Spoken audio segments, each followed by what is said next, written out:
कैसे हैं आप सब? मैं बहुत ज़्यादा अच्छी हूँ और मैं बहुत ज़्यादा ही एक्साइटेड हूँ कि आप लोगों को पढ़ाने के लिए।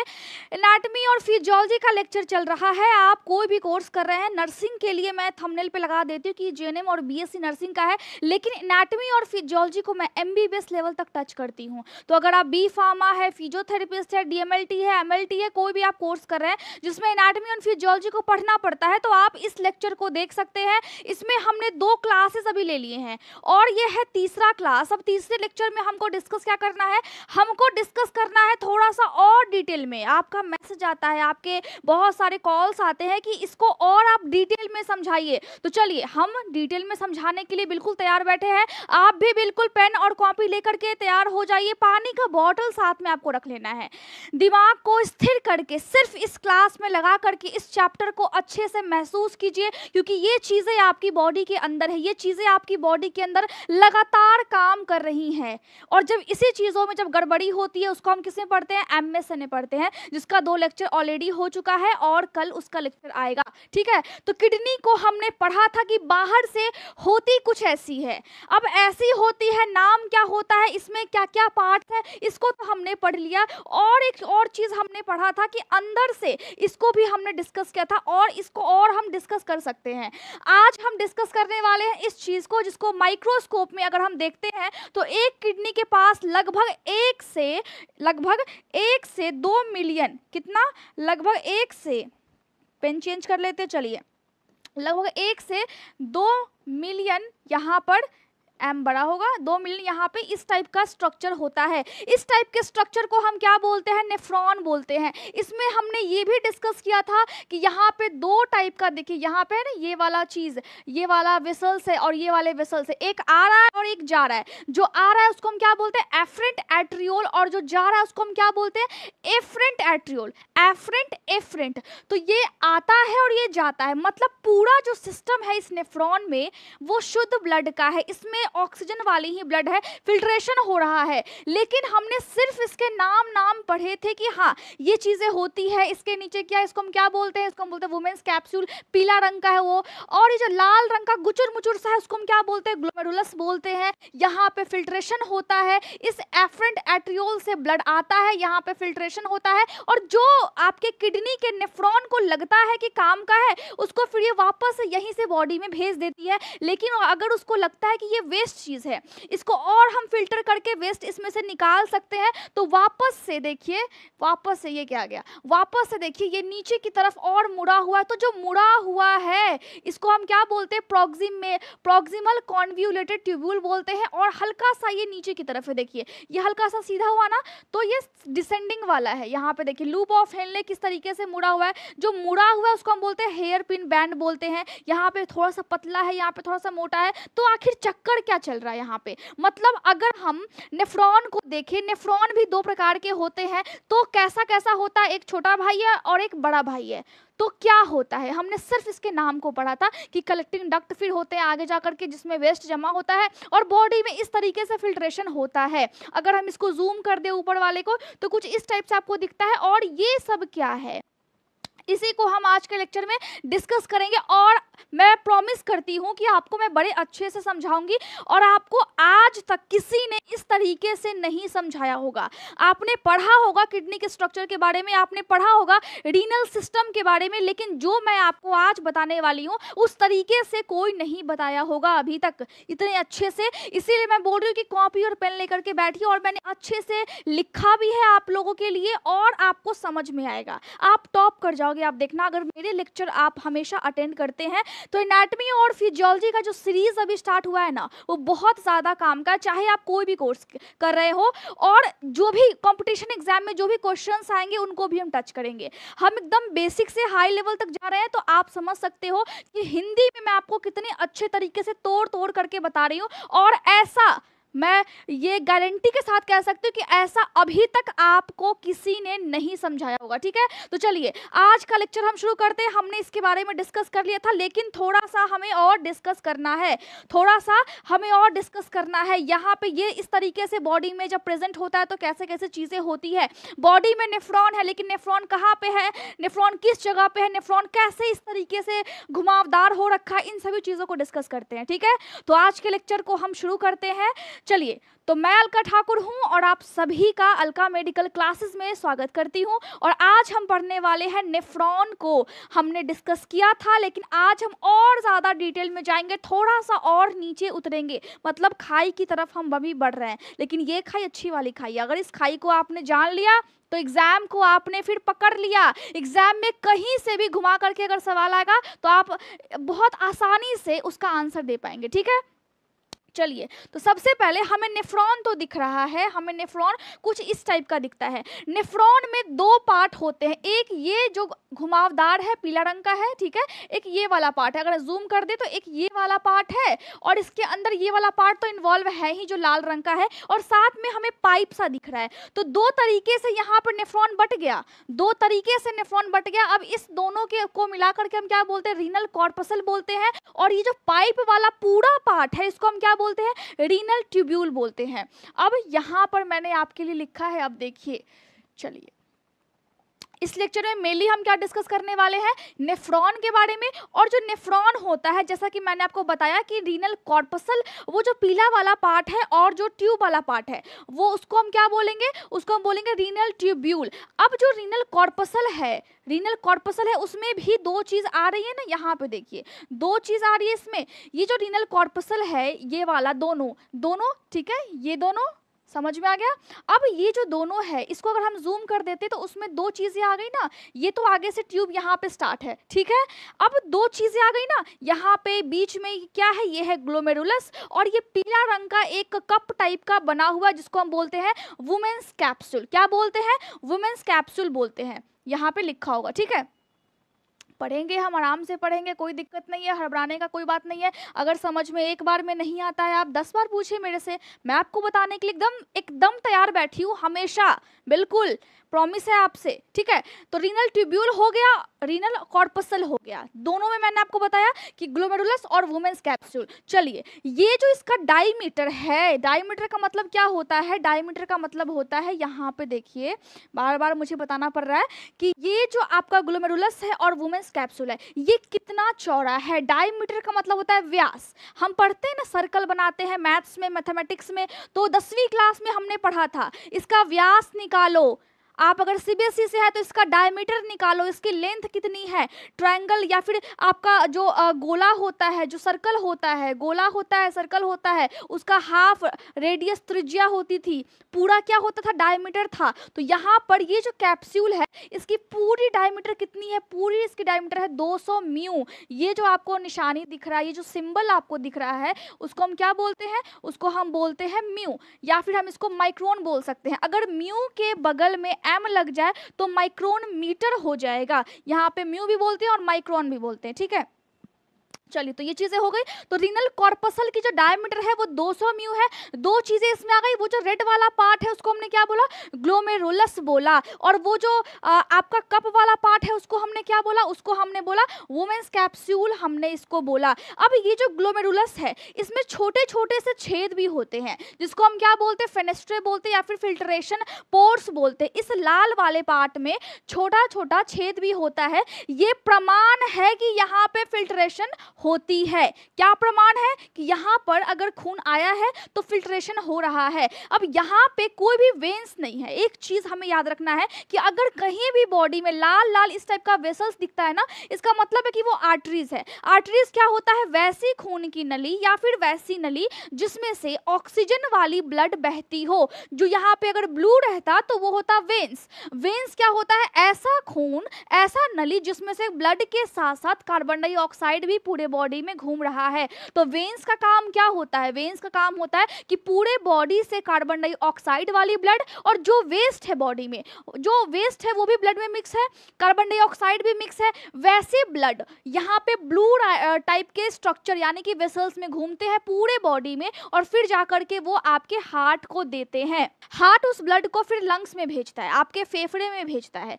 फेफड़े से आने के बाद वो जो आपका खून है वो फिर शुद्ध हो जाता है उसमें ऑक्सीजन की मात्रा ज़्यादा हो जाती है और वो खून फिर आता है आपके आर्टरीज के माध्यम से। तो यहाँ पे सिर्फ आर्टरी है, तो इसका मतलब है कि यहाँ पे सिर्फ ऑक्सीजन वाली ब्लड बह रही है, यहाँ पे कोई भी कार्बन डाइऑक्साइड नहीं है। अब उस ब्लड का भी यहाँ पे फिल्ट्रेशन हो रहा है, ब्लड में जो भी गंदगी है उसको साफ कौन कर रहा है? आपके किडनी में मौजूद आपका नेफ्रॉन कर रहा है। तो नेफ्रॉन में हमने एक चीज सीखा है कि या तो हम इस कप लाइक स्ट्रक्चर और ये ग्लोमेरुलस दोनों को साथ में हम क्या बोलेंगे? रीनल कॉर्पसल बोलेंगे या फिर मैल्फिगियन कॉर्पसल बोलेंगे, ठीक है।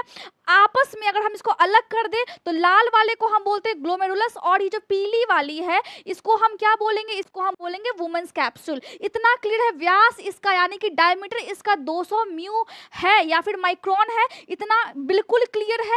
चलिए, इतना क्लियर है तो मैं समझती हूँ कि आपको बहुत अच्छे से आ रहा होगा और आपको नोट भी करते जाना है, ठीक है। नोट्स मैं आपको ऑलरेडी यहाँ पर दे रही हूँ, अगर आपको और चाहिए, मेरे नोट्स पर्सनली चाहिए तो फिर मैं वो भी आपको दे दूंगी, ठीक है। अब ग्लोमेरुलस को हमने क्या बोला है?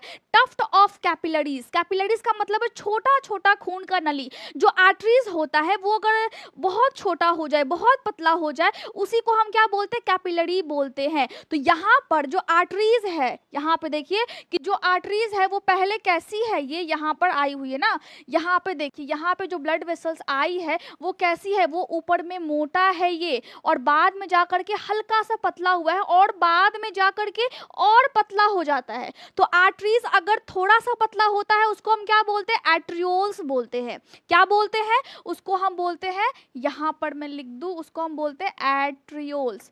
अगर ये जो आर्टरीज है बहुत पतला हो जाए, एकदम सीक जैसा, एकदम बाल जैसा पतला हो जाए, उसको हम क्या बोलते हैं? कैपिलरीज बोलते हैं। क्या बोलते हैं? कैपिलरीज बोलते हैं। इसीलिए यहाँ पे कहा गया है कि यहाँ पे जो ग्लोमेरुलस है वो कैपिलरीज का गुच्छा है, मतलब बहुत पतला पतला यहाँ पर खून का नली है और उसका गुच्छा है ये, इसीलिए यहाँ पे मैंने लिखा है टफ्ट ऑफ कैपिलरीज। समझ में आया बात? यही सारी चीजें आपको समझ में आनी चाहिए। अब यहाँ पे दो चीजें हैं, एफरेंट एट्रियोल और इफरेंट एट्रियोल। इसका क्या मतलब है? इसका मतलब आपको मैं अब समझा देती हूँ कि यहाँ पे फिर से हम वापस आएंगे फिगर के पास, ठीक है। यहाँ पे हम आ गए। अब यहाँ पे देखिए कि ये जो आ रही है यहाँ पे, ये क्या है? ये आ रही है, मतलब एफरेंट एट्रियोल है, और ये यहाँ पे जा रही है, तो मतलब एफरेंट एट्रियोल है, लिखा हुआ है। अब ये वाला पार्ट आपको ज़्यादा मोटा दिख रहा है और ये वाला पार्ट आपको थोड़ा सा पतला दिख रहा है। इसका मतलब है कि जो एफरेंट वाला है वो ज़्यादा मोटा है इफरेंट वाले से। समझ में आ गया? बस इतनी सी बात है, ज़्यादा बात नहीं है, बस इतनी सी बात है। अब आपको ये समझ में आ गया कि यहाँ पे क्या चीज़ें हो रही है, ठीक है। इसके बाद क्या है कि इसके बाद जो आपका ये वाला रेड वाला ये पोर्शन है, ये किस सेल से बना हुआ है? थोड़ा सा हम और डीप जाते हैं। ये बना हुआ है single layer of epithelial cell से। ये एक प्रकार का कोशिका होता है, हमारे बॉडी में बहुत तरह के कोशिका होते हैं, जिसमें से एक प्रकार का कोशिका क्या है? एपिथेलियल सेल्स है। तो ये जो कोशिका है वो सिर्फ सिंगल लेयर यानी कि एक ही परत के सेल से, कोशिका से मिलकर के बना हुआ, और यहाँ पे छोटे छोटे से छेद होते हैं जिसको हम बोलते हैं फेनेस्ट्रे या फिर फिल्ट्रेशन पोर्स बोलते हैं, ठीक है। तो ये वाला गुच्छा का काम तो खत्म है। अब यहाँ पे हमें ये वाला पूरा पोर्शन दिख रहा है और यहाँ पे इसको हम बोलते हैं वुमेन्स कैप्सूल, और यहाँ पे हमें ये दोनों एक तरह से कोशिका ही दिख रहा है। अगर माइक्रोस्कोप से हम देखते हैं ना तो फिर हमें दिखता है। इतना समझ में आ गया? अंदर वाला जो है उसको हम बोलते हैं क्या? उसको हम बोलते हैं विसरल लेयर। क्या बोलते हैं? Visceral layer. बाहर वाले को हम क्या बोलते हैं? Parietal layer. अब ये जो दोनों लेयर है ये बाहर वाला है, जो पेराइटल लेयर है वो अंदर की तरफ गया है और फिर अंदर से फिर शुरू हो गया है, तो वही फिर विसरल लेयर में कन्वर्ट हो गया है, बदल गया है, ठीक। इतना समझ में आ गया कि ये एक कैप्सूल है और इसके बीच में भी थोड़ा थोड़ा सा स्पेस होता है, दिख रहा है। अब यहाँ पे देखिए, यहाँ पे रेड टाइप का है, लाल लाल है, और बीच में हल्का सा पिंकिश पिंकिश आपको दिख रहा है। इसको हम बोलते हैं बेसमेंट मेम्ब्रेन।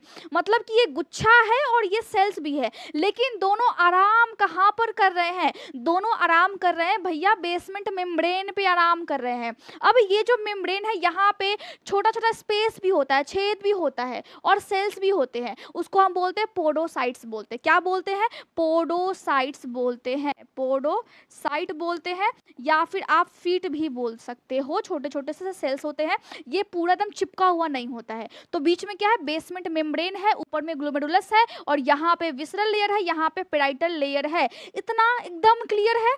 चलिए अब हम ऊपर वाला तो पढ़ लिए, अब हमने इन दोनों को ग्लोमेरुलस और इसको तो हमने देख लिया। अब इतना बड़ा सा लंबा सा ट्यूब बचा हुआ है जो कि कहीं पे घुमा हुआ है, कहीं पे हल्का सा मोटा है, कहीं पे हल्का सा पतला है, उसको हम क्या बोलेंगे? अगर और हम डिटेल में जाए तो हम उसको क्या बोलेंगे? देखिए यहाँ पर आपको मैं बता दूं कि जो आपका नेफ्रॉन होता है, ये जो आपका नेफ्रॉन है बॉडी में जिसके बारे में हम पढ़ रहे हैं, वो दो तरीके का होता है, एक बड़ा भाई और एक छोटा भाई। जो बड़ा भाई होता है वो जाहिर सी बात है वो ज़्यादा लंबा है, और जो छोटा भाई है वो हाइट में छोटा है। तो जो आपका किडनी है, जो ये किडनी है, हमने पढ़ा था ना कि इसके बाहर वाले पार्ट को क्या बोलते हैं? कॉर्टेक्स बोलते हैं, और इसके अंदर वाले पार्ट को हम क्या बोलते हैं? मेडुला बोलते हैं। चलिए फिर से हम याद आपको दिला दें कि क्या क्या चीज़ें होती है। किडनी हमारी इस टाइप की थी, और ये जो बाहर वाला आपका पार्ट था, ये वाला जो आपका पार्ट था, इसको हम कॉर्टेक्स बोलते हैं, और अंदर वाले पार्ट को हम मेडुला बोलते हैं। इसमें ये वाला जो पिरामिड टाइप का स्ट्रक्चर, इसको हम क्या बोलते हैं?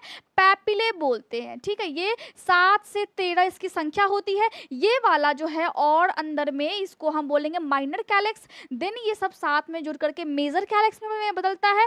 फिर आपका रीनल पेल्विस जो कि आपका यूरेटर का बहुत मोटा सा भाग होता है, और फिर लास्ट में ये पतला हो जाता है। तो नॉर्मल तो बाहर से अगर हम इसको काटेंगे ना तो ऐसे ही दिखेगा, लेकिन माइक्रोस्कोप में हम देख रहे हैं दिक्कत तो वही है, वहां पे और ज्यादा चीजें हमें दिख रही हैं।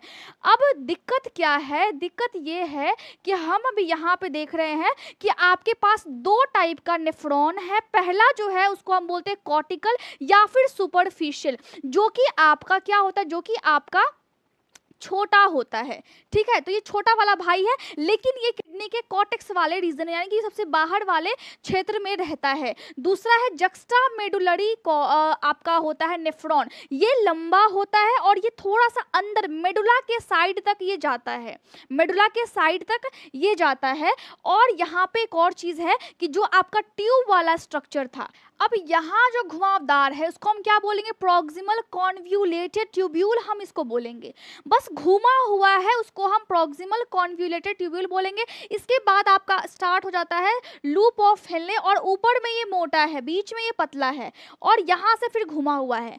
तो यहाँ पे इसके प्रकार हो जाते हैं। 3 चीजें थी, प्रॉक्सिमल, ये घुमावदार है इसको हम अलग पढ़ेंगे, और ये जो घुमावदार है इसको हम अलग पढ़ेंगे, और साथ में ये स्ट्रेट है इसको हम अलग पढ़ेंगे। ठीक है, तो सबसे पहले बात कर लेते हैं प्रॉक्सिमल कॉन्व्यूलेटेड ट्यूब्यूल की, जो कि घुमा हुआ है। ये आपका होगा लूप ऑफ हेनले, ये आपका होगा इधर डिस्टल कॉन्व्यूलेटेड ट्यूब्यूल होगा, और यहाँ पे जा करके डक्ट ऑफ बेलेनी भी होता है, जहाँ पे सारे जा करके मिल जाते हैं। डक्ट ऑफ बेलेनी लास्ट में जाकर के आपका कलेक्टिंग डक्ट स्टार्ट होता है, और ये बिल्कुल सीधा होता है।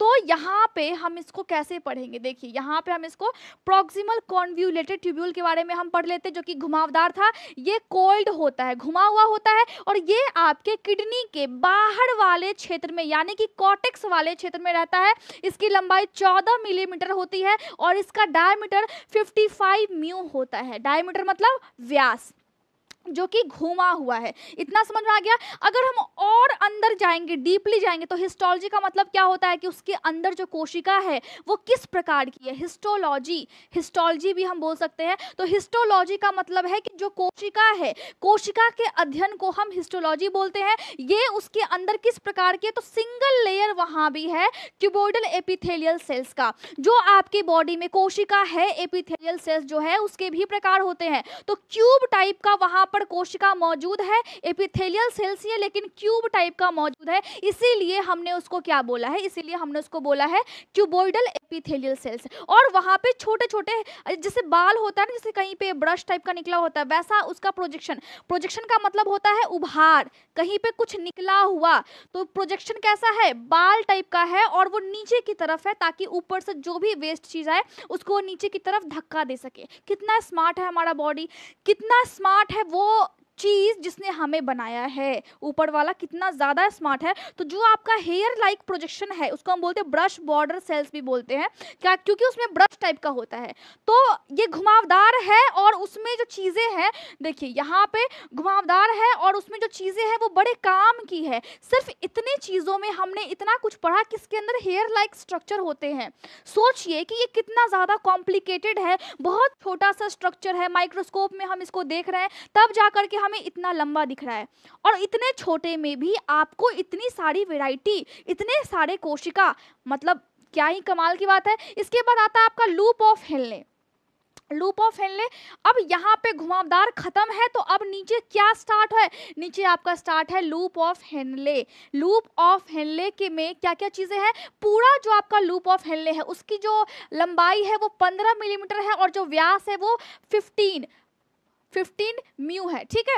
अब यहाँ पे दो चीजें हैं, यहाँ पे दो चीजें, यहाँ पे तीन चीजें। लूप ऑफ हेनले में आपने देखा कि सबसे ऊपर में क्या है, डिसेंडिंग, ऊपर से नीचे की तरफ पहले घुमा हुआ है और फिर नीचे की तरफ आ रहा है और फिर जा करके मुड़ा हुआ है, तो उसको हम क्या बोलेंगे, डिसेंडिंग लिम्ब बोलेंगे, मतलब नीचे की तरफ आ रहा है। बीच में घुमा हुआ है उसको हम क्या बोलेंगे, हेयर पिन बेंड बोलेंगे, क्योंकि आपका जो क्लिप होता है बाल में लगाने वाला बिल्कुल वैसे ही घुमा हुआ होता है। जब हम डिजाइन बनाने के लिए जब हम क्लिप लगाते हैं ना, लड़कियां लगाती हैं, लड़के भी शायद, मुझे नहीं पता, लेकिन बहुत तो नहीं लगाते हैं लेकिन लगाते हैं, तो हेयर पिन बेंड उसको बोलते हैं। और फिर वो ऊपर की तरफ चढ़ रहा है उसको हम क्या बोलेंगे, असेंडिंग लिम्ब बोलेंगे, ठीक है। अब ये जो नीचे की तरफ आ रहा है वो दो प्रकार से है, एक मोटा है और एक पतला है। अब मोटा पतला क्या है मैं आपको बताती हूँ, बहुत आराम से एकदम अच्छे तरीके से सीखना है, थोड़ा भी आपको एकदम हेजिटेशन में आपको नहीं रहना है कि हाँ मुझे नहीं आएगा। आप ये सोच करके चलो कि मुझे ही आएगा और मैं सीख सकता हूँ, इसमें कोई मुश्किल वाली बात नहीं है। हाँ मानते हैं कि हमें सीखने में दिक्कत होती है क्योंकि बॉडी पार्ट से कॉम्प्लेक्स बहुत ज़्यादा है चीज़ें यहाँ पे, लेकिन हम ये चीज़ें कर लेंगे। अब देखिए, अब यहाँ पे ये घुमा हुआ है, ठीक है, चलिए घुमा हुआ है यहाँ पे, अब यहाँ पे नीचे की तरफ ये आ गया तो ये लूप ऑफ हेनले है, तो ऊपर में थोड़ा सा मोटा है ना, यहाँ पे थोड़ा सा मोटा है ऊपर में, ये घुचुर मुचुर हो गया, इसको हम मिटा देते हैं। चलिए अब आपको दिख रहा होगा, चलिए बात कर रहे हैं हम, ये इसकी बात हो गई है, प्रॉक्सिमल कॉन्वोल्यूटेड ट्यूब्यूल की बात हो गई है। अब यहाँ से आपका स्टार्ट होता है क्या, यहाँ से स्टार्ट होता है आपका लूप ऑफ हेनले। अगर हम सही से देखें तो यहाँ से आपका शुरू होता है, यहाँ से आपका लूप ऑफ हेनले शुरू है, तो ये आपका क्या है, ये नीचे की तरफ आ रहा है तो ये असेंडिंग हो गया, असेंडिंग हो गया, ये बीच में घुमा हुआ है, ठीक है। अब असेंडिंग हो गया तो यहाँ पे ऊपर में क्या था, पहले पतला मोटा था, थिक और फिर थिन था, तो ये थिक वाला है और ये थिन वाला है, ये आपका लूप ऑफ हेनले ही है। ये बिल्कुल भी कंफ्यूज नहीं होना है कि प्रॉक्सिमल के बाद आपका क्या है, आपका लूप ऑफ हेनले है, लेकिन ये दो प्रकार से है, ऊपर में थोड़ा सा मोटा है और नीचे में फिर पतला है और फिर जा करके ये यूं घुमा हुआ है। लोग क्या बोलते हैं कि जो सिर्फ घुमा हुआ है वही लूप ऑफ हेनले है, नहीं, लूप ऑफ हेनले आपके किडनी में, नेफ्रॉन में कहाँ से शुरू होती है, प्रॉक्सिमल के बाद यहाँ से ही शुरू हो जाता है। कभी भी कंफ्यूजन में आपको नहीं रहना है, वरना एग्जाम में फिर आप नेगेटिव मार्क्स आएंगे और नेगेटिव मार्क्स होते हैं और फिर आपका मार्क्स कट जाएगा। आप ये कंफ्यूजन में बिल्कुल भी ना रहे और किसी की बात मत सुने। और यहाँ पे देखें कि ये एक बुक का स्क्रीनशॉट है और बहुत ही स्टैंडर्ड बुक है, ठीक है। उसमें देखिए क्या लिखा हुआ है, थिक डिसेंडिंग सेगमेंट, मतलब यहाँ पर ये जो मोटा वाला है वही लूप ऑफ हेनले यहाँ से शुरू है, लेकिन मोटा वाला पार्ट, इसके दो पार्ट है, मेनली इसके तीन पार्ट है, और जो पहला वाला पार्ट है जो कि नीचे की तरफ आ रहा है उसमें भी दो पार्ट है, एक मोटा है और एक पतला है। तो नीचे की तरफ ये पूरा आ रहा है तो ऊपर में इतना पार्ट मोटा है और ये वाला जो पार्ट है पूरा, ये क्या है, ये पतला है, तो ये है थिक और ये है थिन। अब ये जो थिक थिन है ये कहाँ पे मौजूद होते हैं, ये आपकी किडनी को अगर हम बाहर से देखेंगे तो ये आपके मेडुला यानी कि बहुत अंदर तक मौजूद होता है। और बीच में क्या है, आपका हेयर पिन बैंड है, ये जो घुमा हुआ है ना, हम इसी को हेयर पिन बैंड बोलते हैं, जो कि घुमा हुआ है। अब ऊपर में अगर हम जाएंगे तो ऊपर में पहले क्या है, ऊपर में पहले है थिन, अगर हम ऊपर में और गए तो पहले है थिन, अगर हमने यहाँ पे देखा तो पहले मोटा है और तब जाकर के पतला हुआ है। ये जो घुमा हुआ है सिर्फ यही है बैंड, ठीक है। अब ऊपर की तरफ अगर हम जा रहे हैं तो असेंडिंग लिम्ब देख रहे हैं ना, हम क्या देख रहे हैं, असेंडिंग वाला पार्ट देख रहे हैं। तो ऊपर में क्या है, ऊपर में है आपका थिन सेगमेंट और उसके बाद जाकर के मोटा हुआ है, तब जाकर के वहां पे होगा थिक सेगमेंट। और ये किस चीज में है, आपका रीनल ट्यूब्यूल के अंदर हम पढ़ रहे हैं। तीन चीज में क्या है, आपका प्रॉक्सिमल कॉन्वोल्यूटेड ट्यूब्यूल है, उसके बाद आपका लूप ऑफ हेनले है, और तब जाकर के आपका डिस्टल कॉन्वोल्यूटेड ट्यूब्यूल है, जिसको हम शॉर्ट फॉर्म में क्या बोलते हैं, DCT। अब यहाँ पे लूप ऑफ हेनले में ही हमने दो चीज देखा है, पहला ये कि ये पहले यहाँ पे क्या होगा, लूप ऑफ हेनले में हमने क्या देखा है कि पहले ये मोटा होगा और फिर पतला होगा, फिर यहाँ पे एक और चीज होगा, हेयर पिन बेंड होगा, और उसके ऊपर क्या होगा, और उसके ऊपर आपका होगा ये थिक वाला पोर्शन, ठीक है। तो पहले यहाँ पे थिन होगा और फिर यहाँ पे थिक होगा।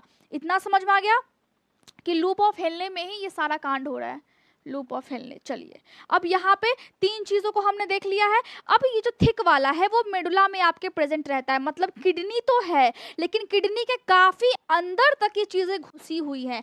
और जो उसका लेंथ है वो 6 mm है और मिलीमीटर है, और जो डायमीटर है वो 55 म्यू है। और यहाँ भी आपको ब्रश बॉर्डर सेल्स मिलते हैं, मतलब एपिथेलियल सेल्स है, और यहाँ आपको ब्रश वाला वो जो कोशिका है वो मौजूद होगा। इतने डिटेल में अभी तक किसी ने आपको नहीं बताया होगा, लेकिन उसकी भी लेंथ होती है। अगर एग्जामिनर आपसे पूछे तो फिर आप क्या करेंगे, आप मेडिकल लाइन से हैं, आप रेडियोलॉजी कर रहे हो, आज आप फिजियोथेरेपिस्ट कर रहे हैं, आप एमबीबीएस कर रहे हो, आपको लेंथ पता ही नहीं है पेशेंट के, अगर लूप ऑफ हेनले में दिक्कत है तो लूप ऑफ हेनले में तीन चीजें हैं, तीनों चीजों में से दिक्कत कहाँ पे है आप कैसे बताएंगे, रिपोर्ट में आप कैसे लिखोगे। अगर रिपोर्ट में लिखा हुआ है तो आप फिर उसको पहचान कैसे पाएंगे। अगर आप रेडियोलॉजी है या फिर आप कोई भी अदर कोर्स कर रहे हैं तो आप प्रिस्क्रिप्शन को देख कैसे पाओगे। बी फार्मा आप कर रहे हो, आपको दवाइयां देनी है, आपको कैसे पता होगा कि किस वाले चीजों में क्या दिक्कत है। अगर डिसेंडिंग में है तो थिक वाले में है कि थिन वाले में है, कैसे पता होगा।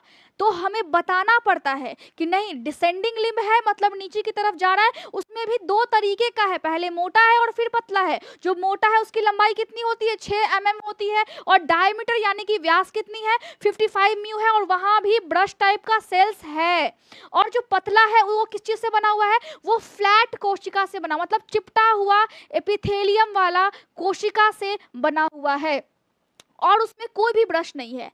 मतलब क्या कि जो आपका नीचे की तरफ जो आपका ट्यूब आ रहा है जो कि मोटा है उसमें ब्रश है, लेकिन जो पतला है उसके पास ब्रश नहीं है, ठीक है। अब दूसरा है हेयर पिन, मैं हमेशा ये गलत बोल रही हूँ ना, हेयर पिन बैंड जो कि आपके बालों में लगता है, सर भी दर्द होने लगता है अगर आप लंबे टाइम तक बालों में लगाते हैं तो, ठीक है। तो देखिए अब ये जो गोल वाला जो घुमावदार था ट्यूब आपका, उसमें क्या होते हैं, उसमें भी फ्लैट एपिथेलियल सेल्स होते हैं, मतलब एपिथेलियल सेल्स तो है लेकिन वो चपटा हुआ है। इतना समझ में आ रहा है, नोट भी आप कर सकते हैं, और बहुत अच्छे से मैं आपको बता रही हूँ, इतने डिटेल में मैं आपको बता रही हूँ कि आपको फिर इसके बाद कुछ भी पढ़ने की जरूरत नहीं पड़ेगी। अगर आप इतने एग्जाम में लिख करके आएंगे ना, आप टॉप कर जाओगे, मैं गारंटी से बोल रही हूँ कि आप टॉप कर जाओगे। तो यहाँ पे जो है वो फ्लैट एपिथेलियल सेल्स है, और यहाँ भी कोई ब्रश नहीं है। अब हम बात करें कि जो ऊपर वाला ट्यूब जा रहा था, ऊपर वाले ट्यूब में पहले क्या था, पहले पतला वाला पार्ट था, उसके बाद जा करके फिर मोटा वाला पार्ट था, ठीक है। तो जो पतला वाला पार्ट था इसमें भी फ्लैट एपिथेलियल सेल्स का है, और इसमें भी कोई भी ब्रश नहीं है, मतलब ये जो चीज़ें हैं वो एपिथेलियल सेल्स की ही बनी हुई है, और ब्रश वगैरह इसके पास नहीं है। समझ में आया। इसके बाद है मोटा वाला। अब ये जो मोटा वाला है उसकी लंबाई है 9 मिलीमीटर और डायमीटर है 30 म्यू, ठीक है, या फिर माइक्रोन आप इसको बोल सकते हैं। अब ये किस चीज से बना हुआ है, एपिथेलियल सेल से बना हुआ है, लेकिन इसके पास ब्रश नहीं है, लेकिन एपिथेलियल सेल्स का ये क्यूब टाइप का स्ट्रक्चर है। मतलब क्यूब कैसा होता है, क्यूब आपने देखा होगा बच्चे खेलते हैं, इस टाइप का होता है ना। तो इस टाइप की कोशिका यहाँ पे मौजूद रहती है, इस टाइप की कोशिका इस तरीके से लंबा लंबा यहाँ पे इस तरीके से मौजूद होता है। तो इसी को हम बोलते हैं क्यूबोइडल एपिथेलियल सेल्स बोलते हैं, और इसके पास ब्रश नहीं है, और यही वाला पार्ट आपका मैक्युला डेंसा बनाता है। अब कि ये क्या होता है इसको मैं आपको बता दूं जरा।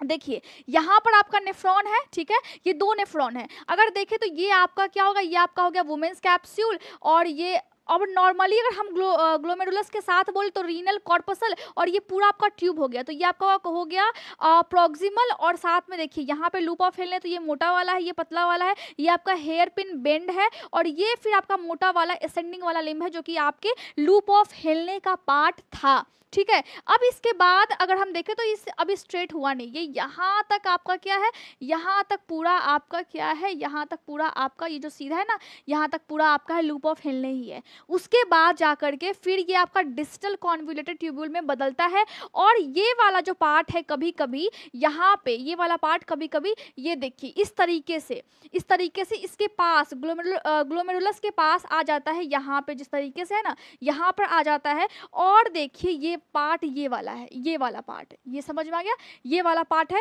यहाँ पे कुछ कोशिका होती है, और ये वाला पार्ट को अगर हम देखें, ये वाला पार्ट इस तरीके से आ गया, और अगर हम इसको उठा करके देखें तो यहाँ पे कुछ कोशिका होता है और तीनों आपस में मिल करके जक्स्टाग्लोमेरुलर एपरेटस को बनाते हैं। अब ये क्या होता है, ये तीनों कैसे बन जाता है, इसको मैं बताऊंगी आपके नेक्स्ट लेक्चर में, यानी कि चौथे वाले लेक्चर में। अभी हमने सिर्फ इतना पढ़ा है कि दो तरीके का नेफ्रॉन होता है, एक जो आपके किडनी के बाहर वाले क्षेत्र में रहे, मतलब कॉर्टेक्स वाले में रहे, और एक जो अंदर तक घुस जाए, उसको हम क्या बोलते हैं, जक्स्टाग्लोमेरुलर एपरेटस नहीं, जक्स्टाग्लोमेरुलरी नेफ्रॉन हम उसको बोलते हैं, और ये जक्स्टाग्लोमेरुलर एपरेटस हम इसको बोलते हैं। और इसी में मैक्युला डेंसा होता है। मैक्युला डेंसा ये बनाती है, कब बनाती है, जब इसी का पार्ट जाकर के आपके इस वाले ग्लोमेरुलस के पास जाकर के आपस में आ जाता है, कांटेक्ट में आता है, उस संपर्क में आता है। जैसे आपको गंदे लोगों के संपर्क में नहीं आना चाहिए, लेकिन आप जाते हो, आप देखिए यहाँ पे, तो उनके साथ आपका बहुत अच्छा बॉन्ड भी बन सकता है, या फिर आपकी ज़िंदगी बर्बाद भी हो सकती है।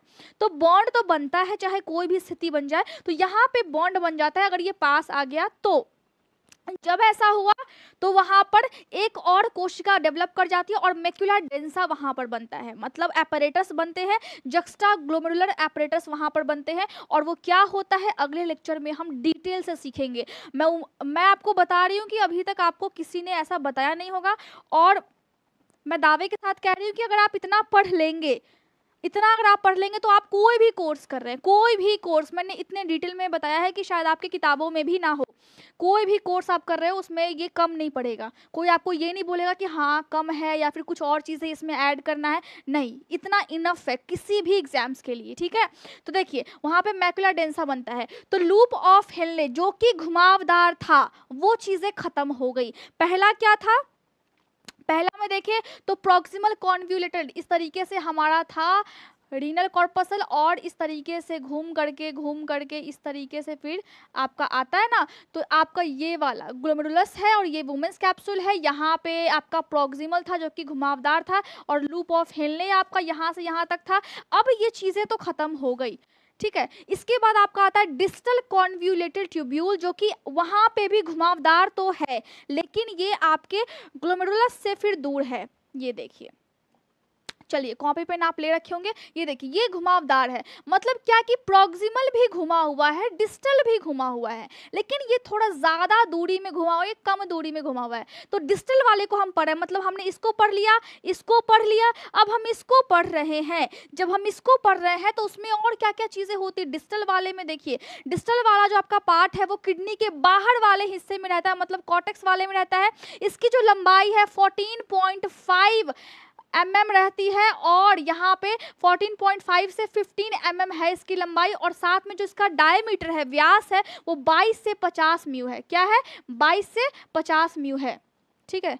पेन में गड़बड़ी हो गई क्या, चलिए ठीक है, 22 से 50 म्यू है, इतना समझ में आ गया। अगर हम इसकी कोशिका को और अच्छे से पढ़े और इसकी हिस्टोलॉजी को पढ़े और हम देखें कि अच्छा इसके अंदर चीज़ें क्या क्या होती है, हम थोड़ा सा और जान ले, तो थोड़ा सा और जानने के लिए हमें क्या जानना होगा, हमें जानना होगा कि माइक्रोस्कोप में इसके अंदर कोशिका कौन सी है। तो जब हमने कोशिका को देखा तो वो कैसा कोशिका था, भैया मैं आपको बता दूं अच्छे से कि वो जो कोशिका था वो बिल्कुल सिंगल लेयर था, मतलब डबल लेयर नहीं था, सिंगल लेयर। जैसे आप खाते हैं ना सिंगल लेयर एग रोल का, सिंगल आप एक रोटी के साथ आप दे दीजिए एग रोल को बना करके, या फिर डबल रोटी के साथ आप खाइए, होता है कि नहीं होता है। तो वहां पर यहाँ पे सिंगल लेयर है, सिर्फ डबल लेयर नहीं है। सिंगल लेयर किस चीज़ की है, एपिथेलियल सेल्स की ही है, और वहाँ पे भी ब्रश नहीं है, वहाँ पे भी ब्रश नहीं है। लेकिन ये जो कोशिका है वो क्यूबॉइड टाइप की है, जैसा कि मैंने आपको बताया उसका स्ट्रक्चर इस टाइप का होगा, ठीक, इस टाइप का होगा उसका स्ट्रक्चर। तो ये हो गया आपकी क्यूबॉइडल, ठीक है।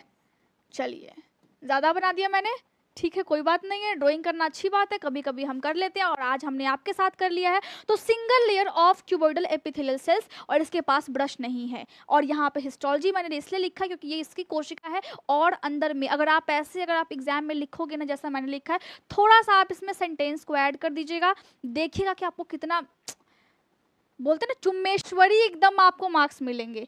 बोलते हैं डांस इंडिया डांस में चुम्मेश्वरी परफॉर्मेंस, तो आपको वैसे वाले मार्क्स मिलेंगे। मतलब टीचर बोलेगा कि हाँ बच्चा हो तो ऐसा हो। यहाँ पे फिर एपिथेलियल सेल्स जो भी यहाँ पे प्रेजेंट है डिस्टल कॉन्वोल्यूटेड ट्यूब्यूल में, जिसको हम शॉर्ट फॉर्म में बोलते हैं DCT, उसको हम एक और चीज बोलते हैं इंटरकैलेटेड सेल्स भी हम इसको बोल सकते हैं। तो किताब में अगर कहीं भी ये लिखा रहे कि आपके पास जो आपकी DCT है, जो आपकी नेफ्रॉन है, उसमें जो डिस्टल कॉन्वोल्यूटेड ट्यूब्यूल है उसकी जो कोशिका है वो एपिथेलियल ना लिख करके वहां पे अगर इंटरकैलेटेड सेल्स लिखा रहे तो कंफ्यूज नहीं होना है, दोनों एक ही चीज है। दोनों का नाम, जैसे आपका घर का नाम अगर रमेश है तो स्कूल का नाम कुछ भी होगा, सुरेश होगा, महेश होगा, कुछ भी है। मेरे घर का नाम कुछ और आप लोगों के सामने क्या है, आप लोगों के सामने अलका ठाकुर है, तो दोनों नाम अलग अलग है ना, लेकिन पर्सन तो एक है। तो यहाँ पे दोनों नाम है इसी के, लेकिन आपको कंफ्यूज नहीं होना है अगर किताब में लिखा हुआ रहता है तो, वरना वाइवा में फिर टीचर आपकी धो डालेंगे, तो वहां पे आपको कंफ्यूज नहीं होना है, ठीक है। मैंने आपको बता दिया क्योंकि मैंने भी फेस किया है, टीचर कंफ्यूज कर देते हैं। जब टीचर वाइवा लेते हैं तो शक्ल एकदम सीरियस बना लेंगे और आपसे डायरेक्टली आई कांटेक्ट करने के बाद आपसे पूछते हैं कि हाँ बताओ डिस्टल कॉन्वोल्यूटेड ट्यूब्यूल में जो सेल्स है, जो कि एपिथेलियल सेल्स है, उसका दूसरा नाम क्या है। अगर उनको और बोला हो और आपको कंफ्यूज करना हो तो बोलेंगे क्या, बोलेंगे कि बताओ सेल्स कौन कौन से होते हैं डिस्टल कॉन्वोल्यूटेड ट्यूब्यूल में, तो आप बोलेंगे कि हाँ मैडम या फिर सर एपिथेलियल सेल्स होते हैं, तो वो बोलेंगे पक्का यही सेल्स होते हैं, नहीं मैंने तो कुछ और पढ़ा है, नहीं नहीं सही से बताओ क्या क्या होते हैं, मार्क्स काट लूँगी, जाओ बाहर जाओ, जाओ बाहर से फिर से आप अच्छे से देख करके आओ। फिर आपको टाइम देंगे 15 से 20 मिनट और फिर किसी और बच्चे को जब बुलाएंगे फिर आपको ऐसे ही कंफ्यूज कर देंगे। मतलब आपको कंफ्यूज नहीं होना है, कॉन्फिडेंस लेवल एकदम आता हो चाहे नहीं आता हो, तगड़ा वाला कॉन्फिडेंस लेवल एकदम लेकर के जाना है साथ साथ में, और अपने पास रखना है, चेयर पे बैठना है और टीचर के सामने आंखों से आंखें मिला करके कि मैम देखिए हमने पढ़ा था, हमने अलका मैम का क्लास अटेंड किया था, वहां पर जो DCT था उसमें एपिथेलियल सेल्स था, आप भी सही है लेकिन हम भी सही है कि वहां पर इंटरकैलेटेड सेल्स भी उसको बोलते हैं। तो आपका बात भी रह गया और मेरा बात भी रह गया, तो मुझे मार्क्स आप दे दीजिए, लेकिन फाइल अच्छे से कंप्लीट करके जाना, वहाँ पे फाइल पे भी मार्क्स मिलते हैं। तो यहाँ पे हमने DCT का पढ़ लिया कि हाँ DCT में ये चीज़ें होती है, DCT में हमने पढ़ लिया कि डिस्टल कॉन्वोल्यूटेड ट्यूब्यूल में ये चीज़ें होती है। इसके बाद आपका आता है कि इसके बाद बच गया आपका ये वाला पार्ट, इसके बाद क्या बच गया, इसके बाद आपका ये वाला पार्ट बच गया और ये वाला पार्ट बच गया। तो ये जो पार्ट है वो क्या है, वो अब मैं दिखा दूँ आपको कि उसको हम बोलते हैं कलेक्टिंग डक्ट। मतलब क्या होता है, मतलब कि बहुत सारे छोटे छोटे से डक्ट निकले हुए हैं और वो जा करके एक डक्ट को बनाते हैं एकदम सीधा। तो सबसे पहले जहाँ पे शुरू होता है उसको हम बोलते हैं इनिशियल और आर्च्ड कलेक्टिंग डक्ट। अब ये जो डक्ट है वो कौन सा डक्ट है, ये डक्ट है ये वाला। चलिए ये जहाँ पे आपका DCT खत्म हुआ है ना, ये जहाँ पे आपका DCT खत्म हुआ है, हम इस डक्ट की बात कर रहे हैं, हम इस डक्ट की बात कर रहे हैं और इसी डक्ट को हम क्या बोलते हैं, इनिशियल या फिर arched collecting duct. Collecting duct क्यों बोलते हैं, क्योंकि ये सारे वेस्ट को अपने में कलेक्ट कर रहा है, जमा कर रहा है। इसके बाद क्या है, इसके बाद और एक इम्पॉर्टेंट चीज़ है और वो क्या है, इसके बाद ये है कि जो लोअर पार्ट है इस कलेक्टिंग डक्ट का वो आपके मेडुला में प्रेजेंट होता है। मतलब है कि जो नीचे वाला पार्ट है कलेक्टिंग डक्ट का, ऊपर वाला पार्ट हमने सीख लिया, जितना ये नीचे आएगा नीचे आएगा नीचे आएगा, सबसे नीचे वाला पार्ट कहाँ पे प्रेजेंट होगा, किडनी है, लेकिन उसके बाहर वाले क्षेत्र में नहीं, उसके अंदर वाले क्षेत्र में प्रेजेंट होगा। लगभग 7 से 10 यहाँ पर डक्ट होते हैं जो कि फिर स्ट्रेट डक्ट बनता है। अब स्ट्रेट डक्ट कैसे बनता है यहाँ पे आपको दिख रहा होगा, यहाँ पे मैं थोड़ा सा और आपको दिखा दूँ, चलिए उतना तो इसमें नहीं दिया हुआ है, लेकिन ये जो कलेक्टिंग डक्ट है यहाँ पे है ना डक्ट, ये डक्ट है और इसके बाद देखिए ये छोटे छोटे डक्ट होते हैं ना, ये 7 से 10 इसकी संख्या होती है साइड साइड से, तब जा करके फिर एक मोटा सा कलेक्टिंग डक्ट बनता है। तो उसी को हमने यहाँ पर लिखा है कि 7 से 10 होते हैं वो। अब वो जो कलेक्टिंग डक्ट है उसकी लंबाई कितनी है, 20 से 22 मिलीमीटर है और डायमीटर कितना है, 40 से 200 म्यूमीटर है। अब यहाँ पर जो आपकी जो सेल्स होंगे, जो यहाँ पर जो आप इसकी हिस्टोलॉजी होगी वो क्या होगी, यहाँ पे क्यूबॉइड और कॉल्यूमिनर एपिथेलियल सेल्स होंगे। मतलब क्यूब टाइप का भी सेल्स होगा और कॉल्यूम टाइप का भी। कॉल्यूम टाइप का कैसा होता है, बहुत ही लंबा लंबा होता है, कॉल्यूम टाइप का एकदम चौखुट चौखुट सा होगा, लंबा लंबा, और क्यूब वाला हल्का सा मुड़ा हुआ होगा इस टाइप से। समझ में आ रहा है बात? तो एकदम कोशिका है, लेकिन हल्का-फुल्का सा डिफरेंसेस है। आप अच्छे से सीखो, आपके लिए बहुत ही ज़्यादा इंपॉर्टेंट है। तो क्यूबॉइडल टाइप का भी है और कॉलमनर टाइप का भी है, यहाँ पे एपिथेलियल सेल्स है। इतना समझ में आ गया? अगर हम इसकी हिस्टोलॉजी देखेंगे तो। और यहाँ पर जो एपिथेलियल सेल्स है, वहाँ पे जो कोशिका है वो 2 तरीके का होता है। एक होता है प्रिंसिपल सेल्स, पी सेल्स, और एक होता है इंटरकैलेटेड सेल्स यानी कि आई सेल्स। अब अगर मैं इस सेल्स पर बात करने बैठूँ ना, तो आपका पूरा 1 से 2 घंटे मैं खा जाऊंगी। तो यहाँ पे हम कोशिश करते हैं कि जो चीज़ हम पढ़ रहे हैं वो एक्स्ट्रा ना पढ़े, फिर मैं आपको बताऊंगी कि आगे क्या क्या चीज़ें होती है। तो इतना समझ में आ गया कि आपके पास कलेक्टिंग डक्ट तो आ गया। अब इसके बाद क्या है? इसके बाद है कि आपके पास वो जो यूरिन है, जो कि सारा कुछ आकर के, सारा कुछ जिसकी गंदगी है वो आकर के जब यहाँ तक पहुँचा है कलेक्टिंग डक्ट तक, तो फिर क्या होगा? तो फिर आपका जो यूरिन है वो पास कहाँ पर होगा? यूरिन पास आपका यहाँ से होगा। देखिए, वो जो डक्ट है मैंने आपको बताया था कि वो यहाँ पर खुलता है। कलेक्टिंग जो डक्ट है वो आपके पैपिले में खुलता है, और फिर जाकर के इस वाले पाइप से फिर आपका मेजर कैलेक्स माइनर कैलेसिस आते हैं। माइनर कैलेसिस आते हैं, छोटी छोटी सी नली है ना, उसको हम बोलते हैं माइनर कैलेसिस। का मतलब होता है फ्लावर टाइप का स्ट्रक्चर, फूल टाइप का जो बनावट होता है वो। तो ये छोटे छोटे से डक्ट है, यहाँ से फिर आपका वेस्ट और आगे बढ़ता है। जब ये ब्रॉड टाइप में जब जाता है, और यहाँ पे देखिए बड़ा सा है ना, उसको हम बोलते हैं मेजर कैलेसिस। ठीक है, अब ये और आगे बढ़ रहा है, उसको हम बोलते हैं रीनल पेल्विस। क्या बोलते हैं ये वाले मोटा पाइप को? Renal pelvis. ये है यूरेटर का ऊपर वाला भाग, जिसको हम बोलते हैं रीनल पेल्विस, और नीचे आकर के वो पतला हो जाता है, मतलब आपका हो जाता है ये यूरेटर। और फिर यहाँ पर आगे जाकर के ये एक थैली होती है इस टाइप से, और यहाँ पे छोटा सा एक होल होता है, मतलब आपका पेशाब का रास्ता होता है, जिसको हम बोलते हैं यूरेथ्रा। और जहाँ पे पेशाब जमा होता है उसको हम बोलते हैं यूरिनरी ब्लैडर, मतलब पेशाब को हम बोलते हैं यूरिन, और यहाँ पर थैली लाइक का स्ट्रक्चर है, इसीलिए हमने बोला है ब्लैडर। तो आप समझ जाइए कि आपके बॉडी में, नेफ्रॉन में सारी चीजें हुई, सारा घटना हुआ, उसके बाद जाकर के किडनी में ये पार्ट में फिर आपका वेस्ट आया है, और फिर जाकर के आपके पाइप लाइक स्ट्रक्चर, जिसको हमने बोला है यूरेटर, और फिर जाकर के वो जो आपका पेशाब है, यूरिन है, फिर आपके ब्लैडर में इकट्ठा होता है, और टाइम टू टाइम जब ये भर जाता है तो फिर आपके पेशाब के रास्ते से, जिसको हम बोलते हैं यूरेथ्रा, उससे फिर शरीर के बाहर निकल जाता है। अब इस तरीके का प्रोसेस आपके बॉडी में होता है। ये जो प्रोसेस है, अंदर में कितने सारे क्रियाकलाप हुए ना, कितने सारे फंक्शंस हुए हैं, कितनी सारी चीजें हुई हैं, और तब जाकर के आपका वेस्ट अच्छे से छना है। किडनी में अगर कोई दिक्कत होता है ना, तो वेस्ट आपका बॉडी में रहता है, जिसकी वजह से आपको बहुत सारे दिक्कत होते हैं। तो नेक्स्ट लेक्चर में हम क्या डिस्कस करने वाले हैं?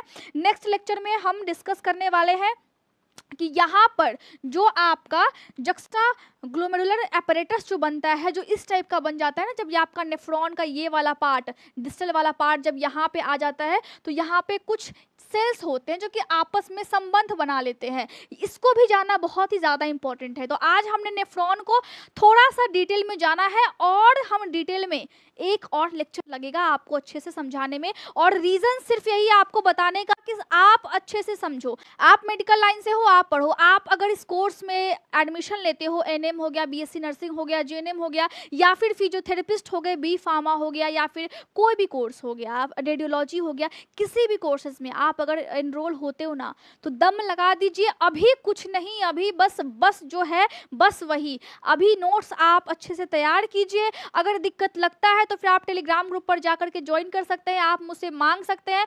आपको प्लेलिस्ट में पूरा लेक्चर दिख जाएगा। ये लेक्चर 3 है, मतलब तीसरा आज क्लास था, और आपको जो मेडिकल सर्जिकल नर्सिंग है उसके 2 क्लासेस अभी तक हुए हैं। आप डू यू नो सीरीज भी परचेस कर सकते हैं अलका मेडिकल क्लासेस ऐप से। वहाँ पे आपको कुछ वीडियोस ऐसे हैं जो कि आपको जानने चाहिए, आपके लाइफ के लिए बहुत ही ज़्यादा इंपॉर्टेंट है, चाहे आप स्टूडेंट हो या फिर नहीं हो। आप अगर उस चीज़ को देखेंगे तब आपको जाकर के पता लगेगा कि वो चीज़ कितनी ज़्यादा इंपॉर्टेंट थी, और अभी तक मुझे पता नहीं था, आप ये सोचेंगे फिर बाद में। आप जाकर के उसको देखिए अलका मेडिकल क्लासेस ऐप पे। कोई भी डाउट होता है, दिक्कत होता है, Alka medical classes Telegram group को जाकर के आप ज्वाइन कीजिए, वहाँ पर मैं आपको खुद ही आंसर दूंगी। उम्मीद करती हूँ कि आप अच्छे से पढ़ेंगे और बढ़िया तरीके से पढ़ेंगे। Thank you so much.